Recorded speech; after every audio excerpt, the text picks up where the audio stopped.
हाँ जी, तो पहले आप ये देखिए और फिर आप ये देखिए और फिर आप इन नेताजी को देखिए। ये तीनों इंडिया के सबसे महंगे और सबसे बड़े पैसे वाले टीचर हैं और ये तीनों ही गलत पढ़ाते हैं, मानता कोई नहीं। ये चीज आप एक बार पहले समझिए कि हुआ क्या और फिर इनका ये सब कुछ जो सीन होता है वो क्या होता है। देखिए होता क्या है कि ये गगन भैया है, इनका मार्केट डाउन गया तो इन्होंने 1 लाख की फेक लाइव करके पैसे देकर फेक लाइव करवा दिया।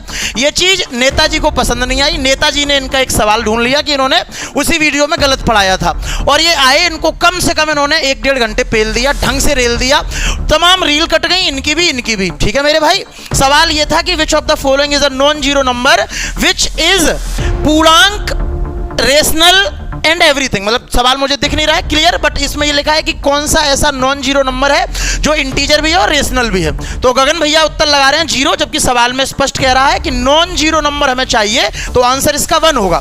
तो इन्होंने गलत पढ़ा दिया और ये आके इनको रोस्ट कर दिए। फिर ये भाई साहब इसी जोश में आके अगले दिन अपनी क्लास लेने पहुंचे और इनकी क्लास में सवाल ये था कि ये एक संख्या है, ये निम्नलिखित में से किससे विभाजित है। तो भाई जी आंसर लगा रहे हैं नेताजी 11, जबकि ये संख्या किसी से विभाजित है ही नहीं इनमें से। ठीक है, फिर ये भाई साहब अपने भैया की शादी करके आए, इन्होंने कहा मैं तो पीछे रह गया। ये जोश में अगले दिन अपनी क्लास में गए और इनकी क्लास में एक लल्लू सा सवाल था कि 72 में अगर कोई चीज बेच रहे हैं तो 10% का लॉस हो रहा है, अगर 96 में बेचेंगे तो कितने % का प्रॉफिट या लॉस होगा। भैया उत्तर लगा रहे हैं 10% का लाभ, जबकि आंसर होगा 20% का लाभ। ठीक है, समझ लेते हैं जरा। देखिए यहां पर भैया इधर ये मामला ये है कि अगर हम 72 रुपए में कोई चीज बेच रहे हैं तो 10% का लॉस हो रहा है, मतलब 90% वैल्यू प्राप्त हो रही है। 96 में बेचेंगे तो कितने % का प्रॉफिट या लॉस होगा। तो मेरे भाई 90 में 96 का गुणा कर देंगे और यहां 72 का भाग लग जाएगा। 24 तिया 72, 24 चौके 96, 3 से 90 30 बार कटेगा, 30 चौके 120, 100 से 20 ज्यादा है तो 20% का लाभ हो जाएगा। ठीक है, लेकिन ये भाई साहब 10% का लाभ बता रहे हैं। अब आप समझिए कि है क्या। आपको लग रहा होगा कि ये गलत पढ़ा रहे हैं, ये अच्छा पढ़ा रहे हैं। आपको लगता होगा ये गलत पढ़ा रहे हैं, ये अच्छा पढ़ा रहे हैं। इनको लग रहा है कि ये गलत पढ़ा रहे हैं, वो अच्छा पढ़ा रहे हैं। ऐसे ही आपका काटा जा रहा है इन तीनों के द्वारा लगातार।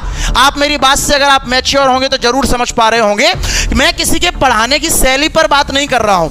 मैं गारंटी से कह सकता हूं कि बोर्ड पर अगर आप ऐसे लिखेंगे ना SP बराबर 72 और SP बराबर 96 और CP बराबर और ये और वो, इससे सिलेक्शन नहीं होगा मेरे भाई। ठीक है, time is over, knowledge is गोवर।